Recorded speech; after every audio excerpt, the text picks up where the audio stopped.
ঋতুপর্ণার উদ্দেশ্যে কিছু কথা বলতে এলাম।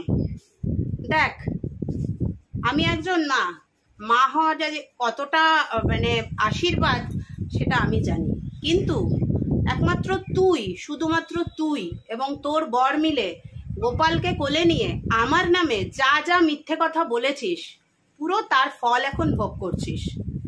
এবং একমাত্র তোর জন্য গোটা ইউটিউবে পরিচয় হয়েছে আমি চোর। বাকি কে কি বলছে আমার জানার দরকার নেই, শুরুটা তুই করেছিস। তুই কি প্রমাণ দিতে পারবি যে আমি কিছু চুরি করেছিলাম তোর বাড়িতে?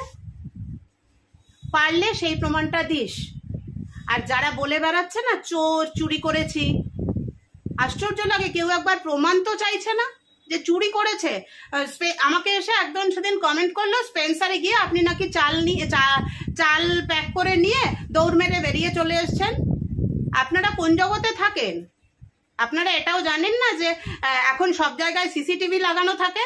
আমি কার চ্যানেলে কে কি মন্তব্য করছে আমার একটুও জানার দরকার নেই। আমার চ্যানেলে এসে আজকে এই মন্তব্যটা করেছে বলে আমি শুধুমাত্র ঋতুপর্ণাকে বলছি, এখনো যদি তুই যেই কাদায় পড়েছিস, তুই যেই গর্তে পড়েছিস, শুধু তোর আর তোর বরের পাপে পড়েছিস।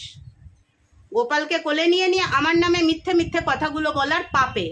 আজকে এখনো সময় আছে।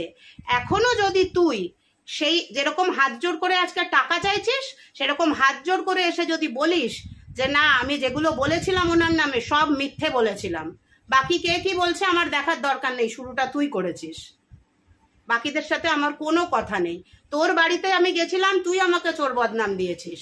তুই যদি হাত জোর করে না বলিস এটা ভিডিওতে এসে যে আমি যা বলেছিলাম সেগুলো মিথ্যা বলেছিলাম, তখন কারোর প্ররোচনায় পড়ে বলেছিলাম বা তখন রাগে বলেছিলাম, তাহলে তোর আজকে কি এর থেকে আরো অনেক খারাপ অবস্থা দেখতে হবে। হ্যাঁ বলছি, অভিশাপ দিচ্ছি না, বলছি তোকে আরো অনেক খারাপ অবস্থা দেখতে হবে। ভগবানের রোষ থেকে তুই মুক্তি পাবি না, কারণ ভগবানকে কোলে করে তুই আর তোর বর বসে বসে ক্যামেরা খুলে যা নয় তাই বলেছিস আমার আর আমার ভালো মানুষ স্বামীটার নামে।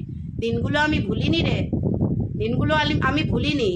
তোর চোখের জল আমার ভেতরে কোনো এফেক্ট করে না এখন আর, কারণ তোর পাপের শাস্তি তো তোকে পেতেই হবে।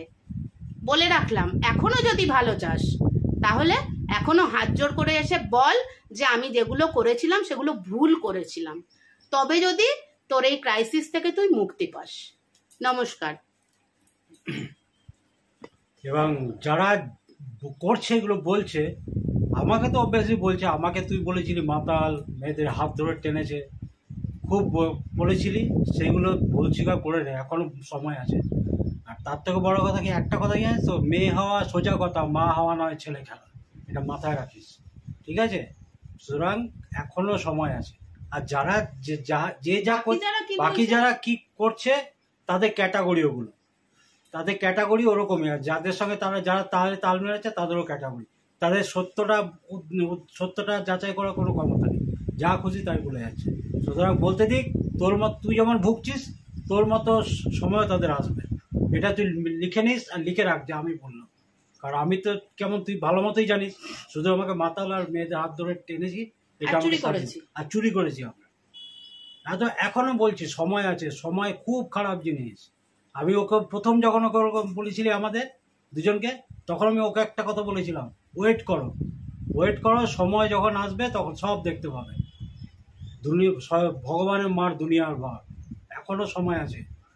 ভিডিও করে স্বীকার করে নে যে আমি যা বলেছি ভুল বলেছি, নাহলে তুই মেনে নিবি। আমরা তোকে অভিশাপ দিচ্ছি না, এটা সময়ের খেলা। চল টাটা।